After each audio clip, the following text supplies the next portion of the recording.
Bismillahirrahmanirrahim. Assalamualaikum warahmatullahi wabarakatuh. Alhamdulillah, salatu wassalamu ala rasulillah wa ala alihi wa sahbihi wa man walah ba'd. Salapat talibat KMI kelas 11 yang dimuliakan Allah subhanahu wa ta'ala. Alhamdulillah, menyambung kembali pelajaran kita. Tadi sempat terputus itu ya. Masih di bab yang sama. Jadi terputus karena memori HP-nya penuh. Jadi tahu-tahu baru rekaman putus begitu. Nah, kita ada di bab 8 ini ya, tinggal sedikit yang belum kita sampaikan, kita selesaikan ya.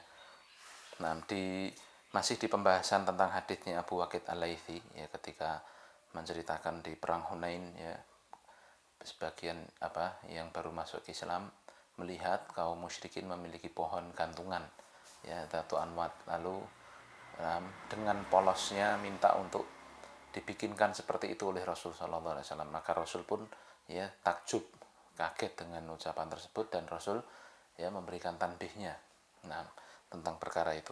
Nah, kita telah baca makna global dari hadis itu. Sekarang kita baca keterkaitan hadis ini dengan bab anna fihi dalilan ala anna tabarruka bil asyari wa ghairiha syirkun wa ta'lihun ma'allah.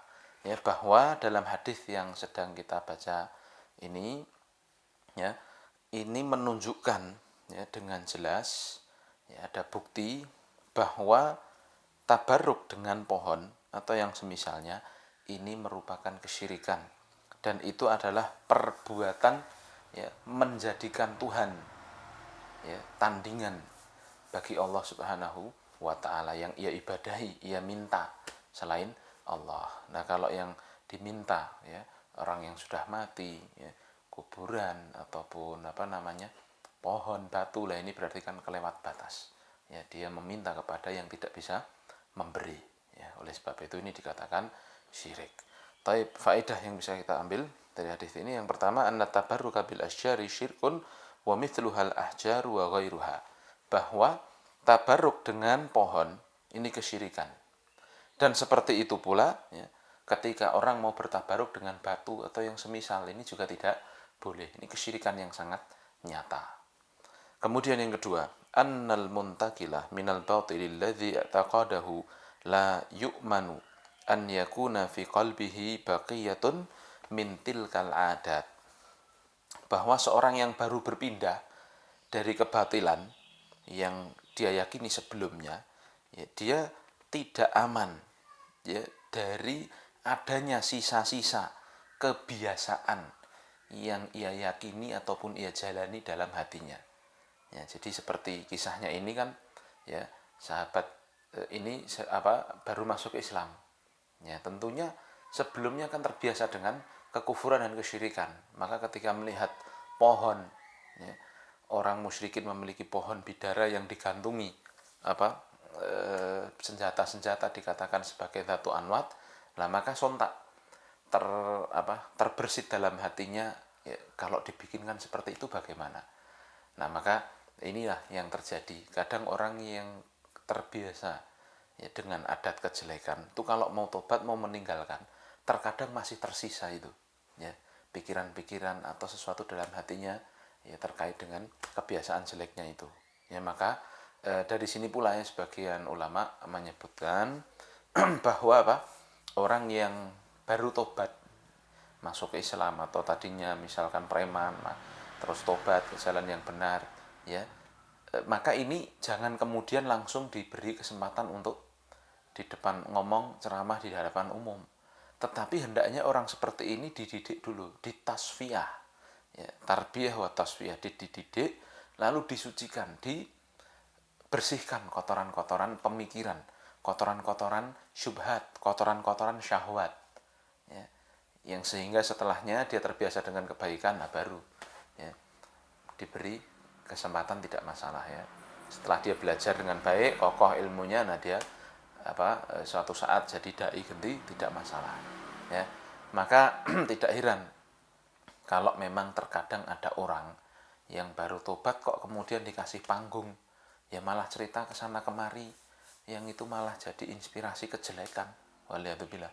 Bukan kemudian jadi inspirasi kebaikan, tapi kadang orang itu malah melihat ya, sisi jeleknya. Ini hati-hati ya, bagi kita semua tentunya ya, yang kadang mungkin memiliki idola atau mungkin tokoh seperti itu, ya kita lihat-lihat situasinya. Nah, kemudian ini juga berpengaruh memberikan pelajaran bagi kita sendiri untuk jangan terbiasa dengan kejelekan.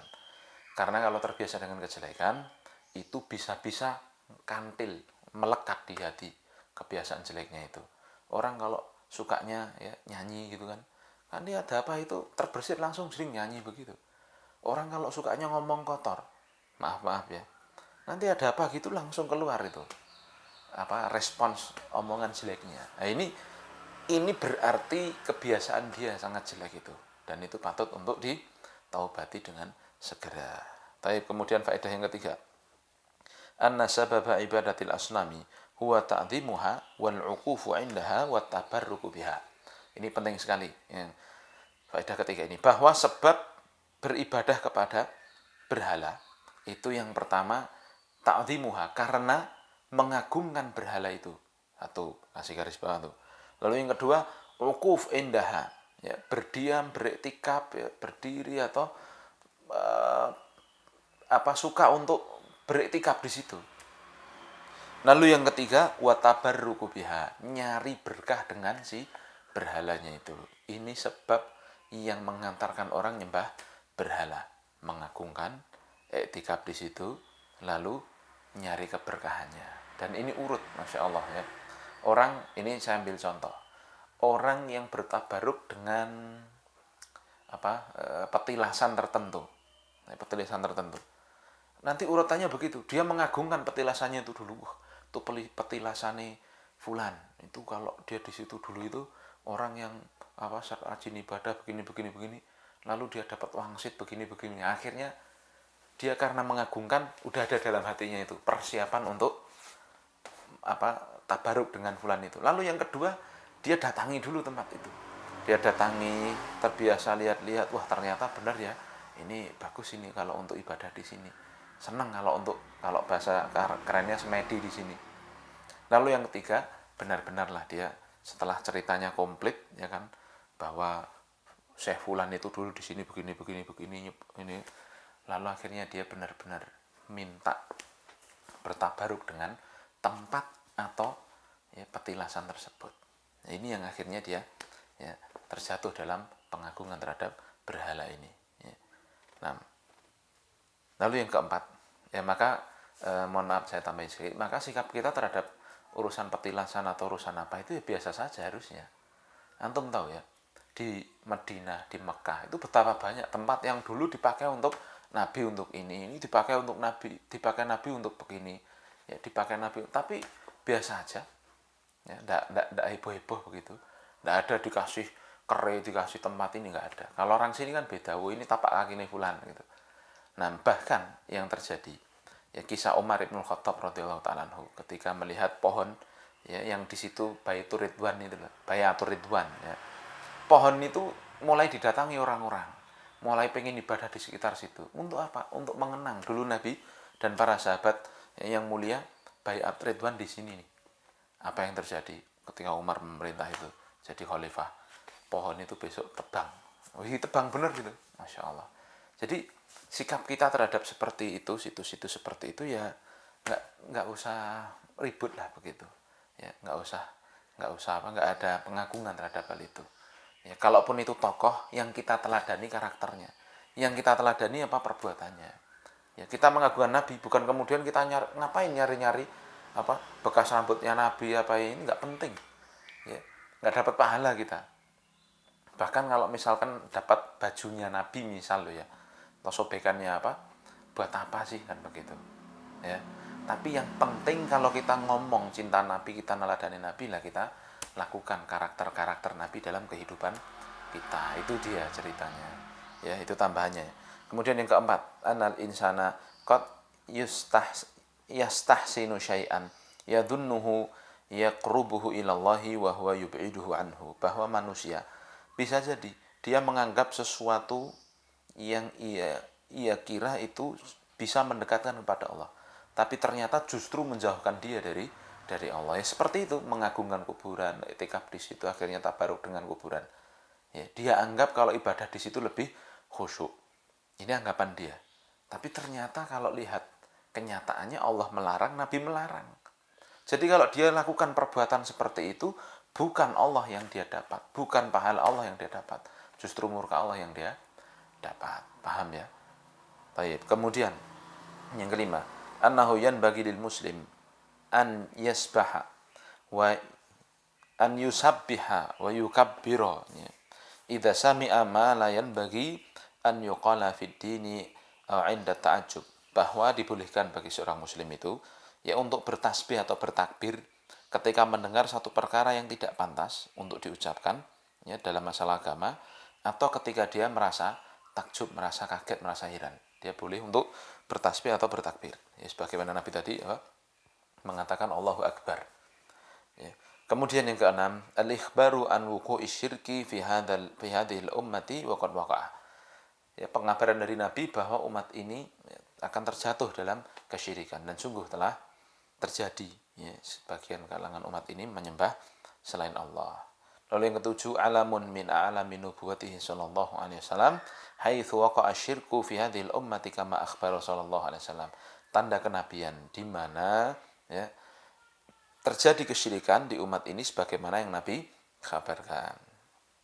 Lalu yang kedelapan, an-nahyu an tashabbuhi bi ahlil jahiliyati wal yahudi wan nasara illa madalla dalilu ala annahuma min dinina.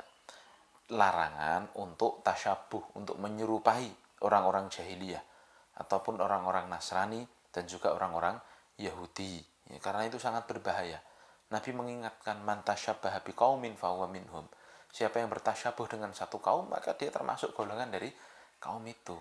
Ya, maka jangan sampai kita itu minder terhadap agama kita, lalu ngikuti agama orang lain, berbahaya. Ya. Kemudian ya, dan di sini tadi tasyabuh masalah apa? Mengagungkan bertabaruk terhadap sesuatu. Itu kebiasaan orang Yahudi, orang Nasrani. Lihat aja orang Nasrani itu. Kalau ada pendetanya mati atau tokohnya mati, dibikinin prasasti, dibikinin patung, dibikinin ini, bahkan dibikin gereja di tempat matinya itu. Nah, ini yang terjadi qadarullah masya'afal. Sebagian umat Islam mengikuti gayanya itu.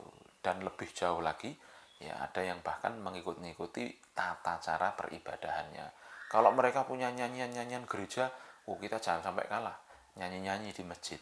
Wah, akhirnya tung. Masya Allah ya, waliyatubillah di masjid. Ya, jadi sebegitulah ya, menyedihkan. Ya, padahal Rasul nggak pernah tuh ada cerita nih. Di zaman Rasul tuh ada rebana, ada juga seruling, ada juga alat musik yang lain. Kalau kita baca sejarah. Tapi apakah Rasul pakai itu? Ayo rebananan, nggak pernah. Ayo suling-sulingan misalkan. Ayo bikin musik grup band, lalu nyanyi-nyanyi ibadah pada Allah. Nggak pernah. Itu sunnahnya Nasrani. Antum kalau lewat gereja itu pasti dengar mereka nyanyi-nyanyi. Ibadahnya emang nyanyi mereka. Lah kok ditiru kaum muslimin waliyatubillah, maka berbahaya. Tasyabuh terhadap mereka ini sangat berbahaya. Ya. Kemudian yang kesembilan terakhir, an-i'tibara fil ahkami bil ma'ani la bil asma'. Lianna Nabi sallallahu alaihi wasallam ja'ala talabatahum ka talabati bani Israil wa lam yaltafit ila kaunihim sumuha dzata anwat. Ya, samuha dzata anwat.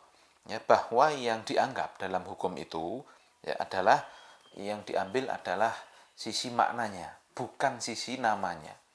Ya, karena Nabi ya menjadikan permintaan sahabat yang tidak tahu tadi masalah kesyirikan itu seperti permintaan Bani Israel pada Nabi Musa, dan Nabi ya tidak kemudian menganggap ya keadaan mereka penamaan Datu Anwatnya itu enggak terlalu tidak dianggap oleh Nabi namanya apa atau apa, itu bukan jadi fokusnya, tetapi yang jadi fokusnya adalah perbuatannya, begitu loh ya. Mau dinamain Datu Anwat, mau dinamain apalah begitu, itu bukan perkara yang dianggap ya, bukan fokusnya, bukan di situ, bukan di nama, tetapi di dalam perbuatannya. Perbuatannya adalah apa? Menggantungkan barang benda-benda tadi ya, menganggapnya itu pohon yang memiliki berkah, begitu. Ini perbuatannya, sebagaimana Nabi serupakan dengan perbuatannya kaum Nabi Musa. yang minta untuk dijadikan apa? Berhala. Ya, berhalanya kan tidak disebut sama Nabi apa ininya. Ya, tapi yang dijadikan pelajaran adalah perbuatannya. Itu dalam masalah menghukumi. Ya, nanti karena ada, ya saya contohkan, ada orang yang memperhalus istilah. Ya, mungkin kalau diistilahkan dukun, tukang sihir, itu kan akan apa namanya? Orang akan lari, ya enggak?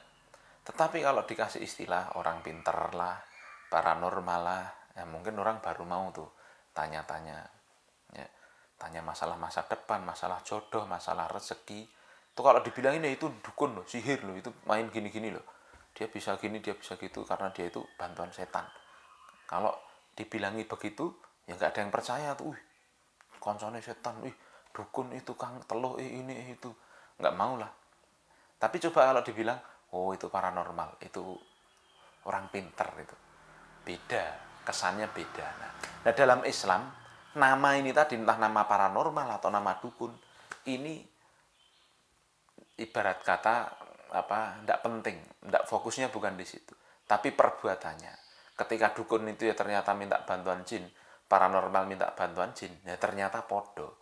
Perbuatan inilah yang dihukumi, paham ya? Jadi mau dinamakan dukun lah, mau dinamakan paranormal lah, itu sama syiriknya, ya, sama syirik besarnya. Demikian ya yang kita bisa bahas dalam kesempatan ini, semoga dipahami. Ya, mohon maaf tadi terpotong menjadi dua. Subhanakallahumma bihamdika asyhadu an la ilaha illa anta astaghfiruka wa atubu ilaik. Assalamualaikum warahmatullahi wabarakatuh.